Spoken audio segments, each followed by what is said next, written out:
नमस्ते। आज हम बात करने वाले हैं फूलों वाले पौधों के बारे में, मतलब एंजियोस्पर्म्स। ये पौधे नया जीवन कैसे बनाते हैं, इसकी कहानी वाकई हैरान करने वाली है। सच कहूं तो ये किसी जादू से कम नहीं लगता है ना। चलिए समझते हैं इस जादू को। तो आज हम क्या क्या देखने वाले हैं। सबसे पहले पौधों के दो रास्ते, फिर देखेंगे कि ये अपनी एकदम सही कॉपी कैसे बनाते हैं। उसके बाद फूल के पूरे प्लान को समझेंगे और आखिर में ये जानना भी जरूरी है कि ये दोनों रास्ते आखिर इतने अहम क्यों हैं।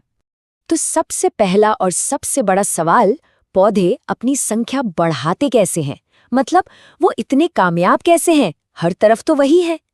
सवाल सुनने में तो बड़ा सीधा साधा लगता है, पर पौधों ने इसके दो बहुत ही दिलचस्प और एकदम अलग जवाब खोज निकाले हैं। तो ये रहे वो दो रास्ते। पहला है अलैंगिक जनन।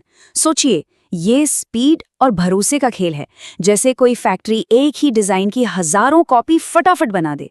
और दूसरा रास्ता, वो है लैंगिक जनन। ये है वैरायटी और आर्ट का मामला, जैसे कोई कलाकार हो जो हर बार कुछ नया, कुछ अनोखा बनाता है। तो चलिए पहले रास्ते पर चलते हैं। ये कला है एकदम परफेक्ट कॉपी बनाने की। समझ लीजिए प्रकृति की अपनी फोटोकॉपी मशीन, जो एक चीज की हूबहू कॉपी निकालती है। तो अलैंगिक जनन में सबसे खास बात क्या है?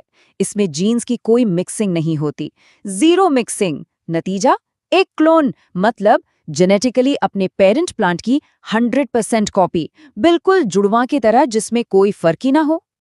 और यकीन मानिए, नेचर इस काम में कमाल की है। घास को देखिए, अपने रनर से फैलती जाती है। आलू वो नए कंदों से उग जाते हैं। और ब्रायोफिल्म की पत्ती तो देखी होगी, उसके किनारों से ही छोटे छोटे नए पौधे निकल आते हैं। ये सब नेचर की अपनी क्लोनिंग टेक्निक्स हैं।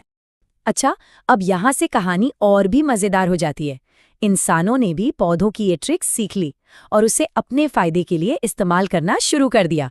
ग्राफ्टिंग यानी रोपण इसका सबसे अच्छा एग्जाम्पल है।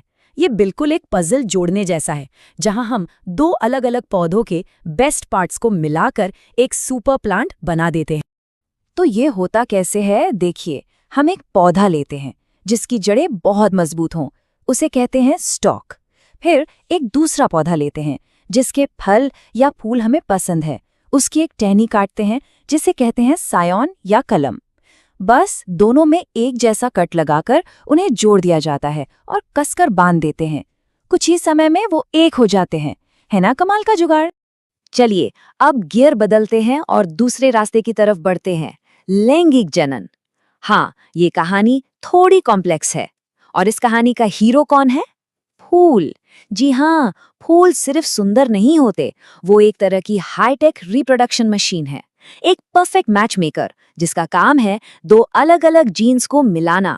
जैसे इस ड्राइंग में हम देख सकते हैं, फूल का एक एक हिस्सा सोच समझकर बनाया गया है। सबसे बाहर उसे बचाने के लिए कैलिक्स है, फिर कीड़ों को बुलाने के लिए ये रंग बिरंगी पंखुड़ियां यानी कोरोला, और फिर आते हैं सबसे जरूरी हिस्से, नर भाग एंड्रोशियम और मादा भाग गाइनोशियम। सब कुछ एक बेहतरीन मशीन की तरह काम करता है। तो लैंगिक जनन का सबसे पहला स्टेप और सबसे जरूरी स्टेप भी वो है परागण यानी पॉलिनेशन। सीधी सी भाषा में कहें तो पॉलिन ग्रेन्स का नर हिस्से से निकलकर मादा हिस्से तक पहुंचना। ये एक डिलीवरी सर्विस की तरह है। अगर ये डिलीवरी नहीं हुई तो कहानी आगे बढ़ेगी ही नहीं। अब पौधे ये काम भी दो तरीकों से करते हैं। एक है स्वपरागण, मतलब सेल्फ पॉलिनेशन। ये एक सेफ बेट है, रिप्रोडक्शन की गारंटी, पर इसमें नया कुछ नहीं होता। दूसरा है परपरागण यानी क्रॉस पॉलिनेशन। इसमें पॉलन किसी दूसरे पौधे से आता है। इससे आती है जेनेटिक वैरायटी, जो पौधे को बदलते माहौल में सर्वाइव करने में मदद करती है। एक में सेफ्टी है तो दूसरे में एडवेंचर और नई पॉसिबिलिटी। और अब हम बात करेंगे फूलों वाले पौधों के असली सुपर पावर की। इससे कहते हैं डबल फर्टिलाइजेशन यानी द्विनिषेचन।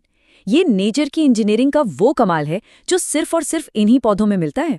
यही चीज इन्हें सबसे स्पेशल बनाती है।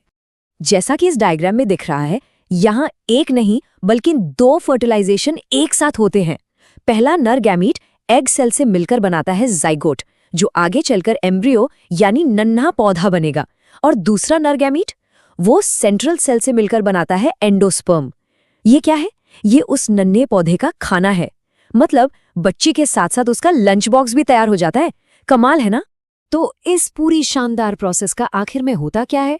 होता यह है कि ओव्यूल बन जाता है बीज और ओवरी बन जाती है फल। बीज के अंदर है नया जीवन और फल का काम है उस बीज को प्रोटेक्ट करना और दूर दूर तक फैलाना।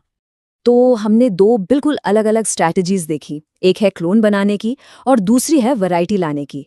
अब सवाल ये उठता है कि दोनों में से बेहतर कौन है, या क्या हमें दोनों की जरूरत है? चलिए देखते हैं। ये टेबल पूरी कहानी को समेट देती है। देखिए, अलैंगिक जनन में स्पीड है और ये बेस्ट क्वालिटी को बनाए रखता है। दूसरी तरफ लैंगिक जनन धीमा जरूर है, पर ये लाता है डाइवर्सिटी, जो मुश्किल हालात में सरवाइव करने के लिए जरूरी है। ये एक टूल बॉक्स की तरह है जिसमें हर सिचुएशन के लिए सही टूल मौजूद है। और ये सिर्फ किताबों की बातें नहीं है, ये सीधे हमारी प्लेट तक पहुंचती हैं। वो सेब जो हर बार एक जैसा मीठा लगता है, वो अलैंगिक जनन का नतीजा है। और वो फसलें जो नई नई बीमारियों से लड़ पाती हैं, वो लैंगिक जनन का कमाल है। सच तो ये है कि दुनिया का पेट भरने के लिए हमें इन दोनों ही तरीकों की जरूरत है। ये एक टीम की तरह काम करते हैं। तो आखिर में एक सवाल, एक तरफ है क्लोनिंग की स्पीड और दूसरी तरफ है डाइवर्सिटी की ताकत। हमारे खाने के भविष्य के लिए इन दोनों में से क्या ज्यादा जरूरी है, स्पीड या ताकत?